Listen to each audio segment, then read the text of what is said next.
یعنی چه در اول مذاکرات کی ما دیده که خاکی چه نقصان باشه در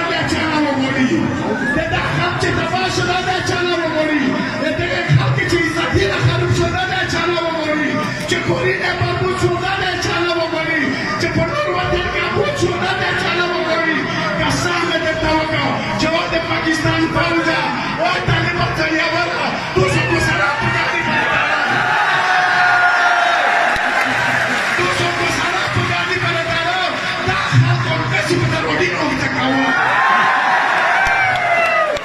مکلی دائی آئیو داو سوتے جنان دبیش وطان غلام دائی من قدور تک اتخاب کو جب شرون نشور دے پر میں دے مجور کرنے دے تجربی دے غلام خانہ دے پیر بنے گتی نظر بنے باندی خدای مادرودہ بطاو سبا سی آئے مالا جفاو سنیتی لیتا غفورنا